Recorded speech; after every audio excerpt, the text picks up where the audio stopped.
Hello everyone, मैं सत्यम आ चुका हूँ आपको के लिए एनसीसी के एग्ज़ाम से रिलेटेड एक नए टॉपिक के साथ, जिसमें मैं आज आपको पढ़ाऊँगा एनवायरनमेंट चैप्टर यानी पर्यावरण, जो कि एक सामान्य जागरूकता के आधार पर पढ़ाऊँगा। ये क्वेश्चंस जो आपके एग्ज़ाम में बनते हैं पर्यावरण से, उनसे रिलेटेड फैक्ट्स पे भी बात करूँगा। तो शुरू करते हैं इस चैप्टर को पर्यावरण के अर्थ के साथ। तो क्या होता है पर्यावरण यहाँ से? तो पर्यावरण जो होता है वो दो शब्दों से मिलकर हुआ है। पहला परि और प्लस आवरण। परि का मतलब होता है कि चारों ओर से, जबकि आवरण का होता है ढका हुआ। तो अगर सामान्य भाषा में इसकी परिभाषा की बात करूँ तो जो हम सब जिस पर्यावरण के चारों ओर रहते हैं, यानी जो जो चारों ओर हमारे यहाँ एक आवरण है जो कि हमारे दैनिक जीवन में किसी न किसी रूप में प्रभाव डालता है, वो पर्यावरण है। ये छोटी सी एक डेफिनेशन ये लिखा, हम सब जो हमारे चारों ओर विद्यमान है, जो हमारे दैनिक जीवन में किसी न किसी रूप में प्रभाव डालते हैं, ये पर्यावरण है। ये डेफिनेशन होगा। बात करें इसके महत्व की तो आगे बढ़ते हैं। पर्यावरण का जो जीवन में बहुत ही अत्यंत महत्व है, क्योंकि पर्यावरण के अभाव में मनुष्य की जो अस्तित्व की कल्पना ही नहीं की जा सकती। यानी कि हमारे ना होना जो हम हैं उसकी हम कल्पना ही नहीं कर सकते कि पर्यावरण, क्योंकि पर्यावरण हमारे जो एक सर्कुलेशन होता है चैन का, खाद्य श्रृंखला या फिर हमारे जीवन श्रृंखला, उसमें से एक मुख्य घटक के रूप में पर्यावरण काम करता है। अब आगे बढ़ते हैं। संतुलन की बात करें पर्यावरण की, तो पर्यावरण का संतुलन हमारी निर्भरता पर और हमारे विकास पर निर्भर करता है। जितना हम मानव को जो विकास हो रहा है या जो उसकी प्रगति हो रही है, वो पर्यावरण के संतुलन में निर्भर करती है, यानी पर्यावरण के संतुलन पर निर्भर करती है। इसलिए पर्यावरण को सदैव संतुलित बनाए रखने के लिए हमें मानवता का, हमारा यानी मानव का प्रथम कर्तव्य है। उसके लिए, प्रकृति के लिए, पर्यावरण के लिए कुछ ऐसी कार्य करते रहें, चाहे पेड़ लगाएं, पौधे लगाएं। जो किसी जानवर या किसी तरह की जो बीमारियां उत्पन्न होती हैं, उसकी नाकामी के कारण उत्पन्न होती हैं, जो कि हम नहीं करते। नई नई बीमारियां जो आजकल आ रही हैं, ये पर्यावरण से छेड़छाड़ के कारण आ रही है। तो जैसे वायुमंडल में ऑक्सीजन की निरंतर कमी हो रही है, पशु पक्षी पेड़ पौधे की अनेक जातियाँ विलुप्त हो रही हैं। आज पर्यावरण के महत्व को समझते हुए इसे निरंतर संतुलित बनाए रखने की परम आवश्यक है। तो इस चैप्टर की आवश्यकता इसीलिए है कि हमें अपनी पृथ्वी को, जिसका जो ग्लोबल वार्मिंग बढ़ रही है, जिस तरह से ऑक्सीजन लेवल कम हो रहा है, इन चीज़ों को देखते हुए और हमारी ओजोन परत में छिद्र हो गया है, इन सब को देखते हुए हमें पर्यावरण की नॉलेज होनी चाहिए। सो अब बात करें भौतिक पर्यावरण की, तो किस प्रकार से हम बांटते हैं भौतिक पर्यावरण को? दो तरह से पर्यावरण को बांटा गया है। पहला भौतिक पर्यावरण, दूसरा जैविक पर्यावरण। भौतिक पर्यावरण तीन तरह से होते हैं, तीन तरह के होते हैं। एक आपने बचपन में बहुत क्लासों में अपने पढ़ा होगा। पहला होता है स्थल मंडल, दूसरा वायुमंडल, तीसरा जलमंडल। इनके बारे में थोड़ा बता दूं। जलमंडल क्या होता है?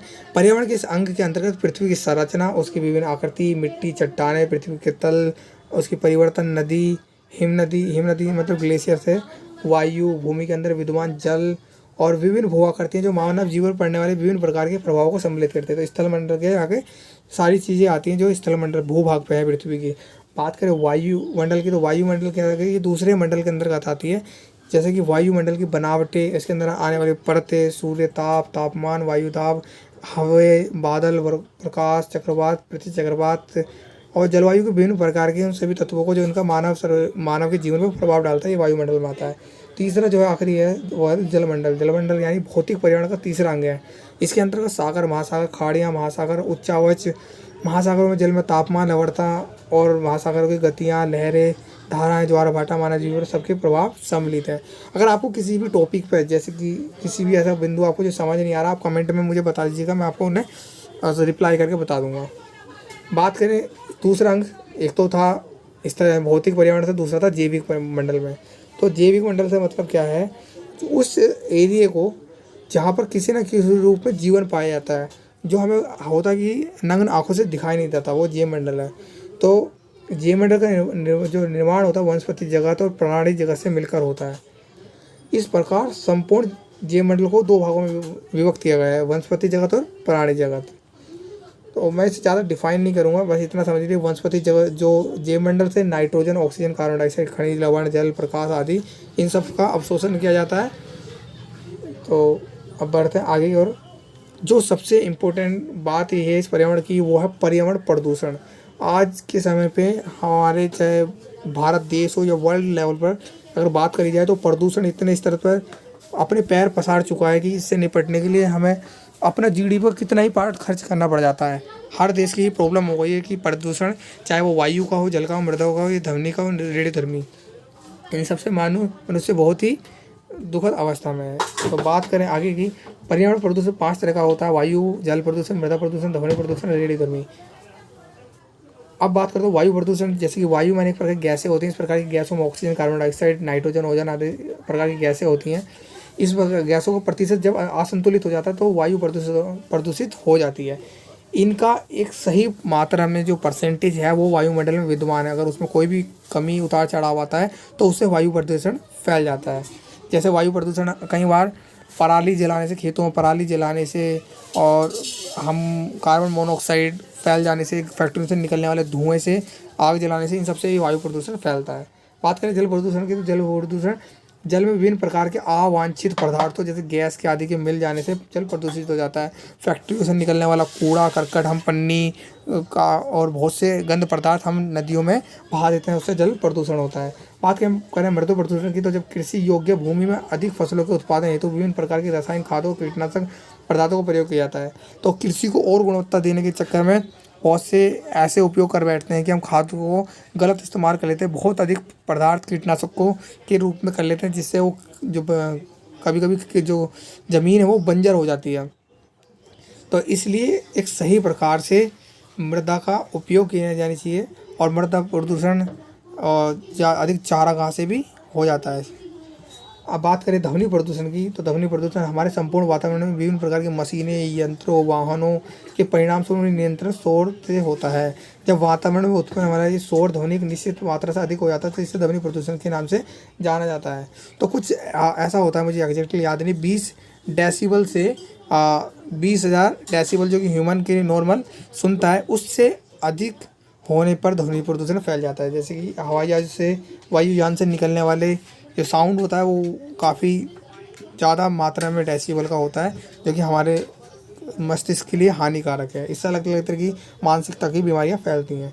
बात करें रेडियोधर्मी प्रदूषण की, तो रेडियोधर्मी जो कि आज के समय पे आजकल कहा जाता है कि जो युद्ध रह गए हैं वो सिर्फ हथियारों के नहीं रह गए हैं, वो एक रेडियोधर्मी यानी परमाणु बम, ये साइबर क्राइम तरह के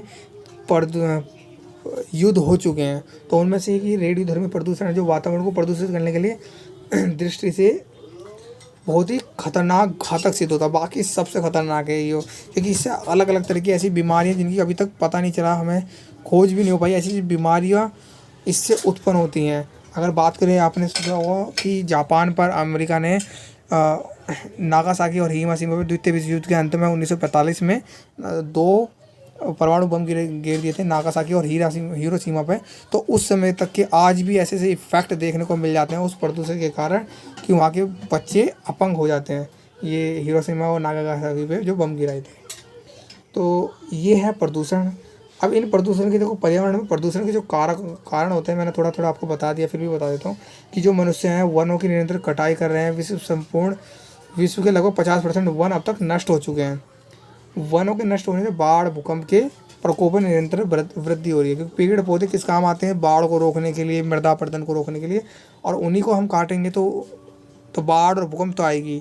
और पेड़ों के काटने से होता क्या है कि जो बारिश, वन वर्षा कराने में सहायक होते हैं, हमें ऑक्सीजन देने में सहायक होते हैं, और कार्बन डाइऑक्साइड की जो वायुमंडल में मात्रा उसको इक्वल करते हैं, वो सब भी असंतुलित हो रही है।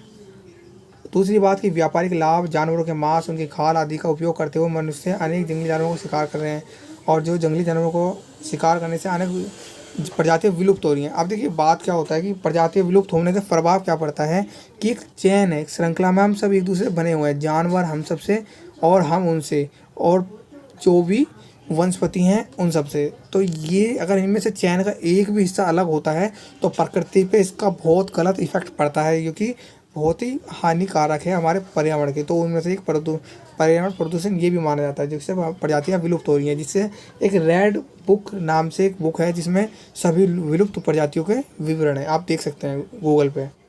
बात करें जनसंख्या की निरंतर वृद्धि में पर्यावरण प्रदूषण एक महत्वपूर्ण कारण सिद्ध हुआ है।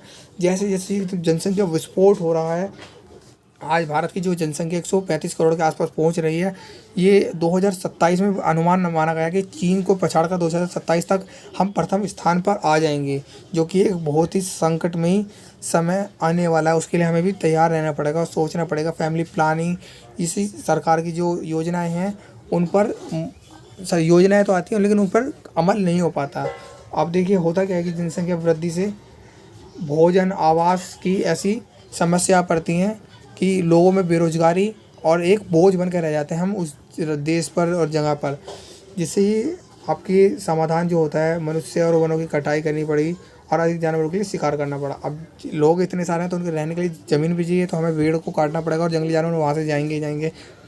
सो अब बात करें चौथी जगह की रीति रिवाज और अलग तरह की, आप पढ़ लीजिएगा, बहुत सारी चीज़ें हैं। अब बात करें पर्यावरण प्रदूषण के परिणाम। अब परिणाम क्या क्या होते हैं, जब बीमारियां फैलती हैं, इतने तरह की बीमारी, उन पर बहुत सारे बुरे प्रभाव पड़ता है। सूखा, अपरदन, बाढ़, अलग अलग तरह की बीमारियां हो गई और शरीर पर अलग तरह के हानिकारक प्रभाव पड़ते हैं। जो अधिक शोर से बेचैनी, अलग तरह के हृदय रोग, उन्माद, डिप्रेशन और भूकंप, बाढ़ और जो माना जाती है जीवन का संकट में आ जाता है। तो इन सबको आप पढ़ लीजिएगा, मैं PDF डिस्क्रिप्शन में घेर दूंगा। बात करें वायुमंडल जो प्रदूषण को रोकने के लिए उपाय होते हैं, वायुमंडल प्रदूषण को रोकने के उपाय क्या क्या उपाय हैं आपको सबको पता ही है, फिर भी आप पढ़ लीजिएगा। मैं हेडिंग के साथ बता दूं कि जन जागृति के उपाय करने चाहिए, लोगों को अवेयर करना चाहिए कि 5 जून जो कि इंटरनेशनल पर्यावरण दिवस 1900 याद नहीं मुझे 72 या 73 से बनाया जा रहा है।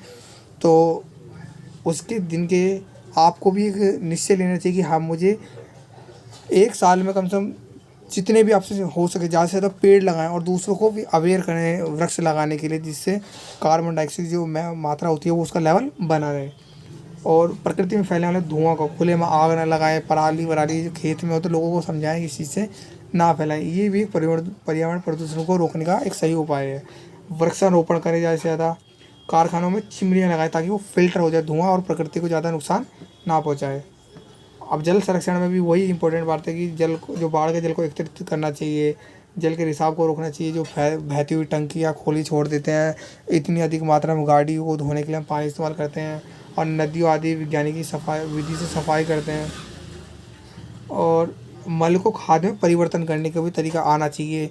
जो पेड़ से गिरने वाले पत्ते हैं उनको ज़मीन में दबा देना चाहिए। पन्नी, इन सबको डस्टबिन, हर तरह की जो रिसाइकल बिन वाले प्रोसेस हैं उनके अपनाना चाहिए।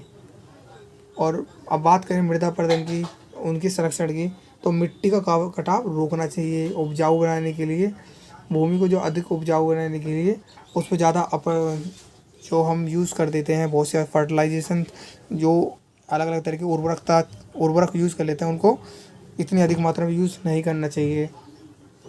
और वही सब बातें जो आपने सब पहले भी पढ़ रखी हैं कि मृदा की गुणवत्ता को बढ़ाना चाहिए। अब बात करें ध्वनि प्रदूषण की, तो इसे रोकने के लिए देखो जनता को प्रशिक्षित करना चाहिए, साइलेंसर का प्रयोग करना चाहिए, रोड पे सिंबल्स लगाने चाहिए ताकि, और ज़्यादा से ज़्यादा लोगों को अवेयर करना चाहिए कि ध्वनि प्रदूषण अपने मस्तिष्क के लिए कितना हानिकारक है। इन चीज़ों को लेके, ये चीज़ों को नॉर्मल जो आपको बताई मैंने।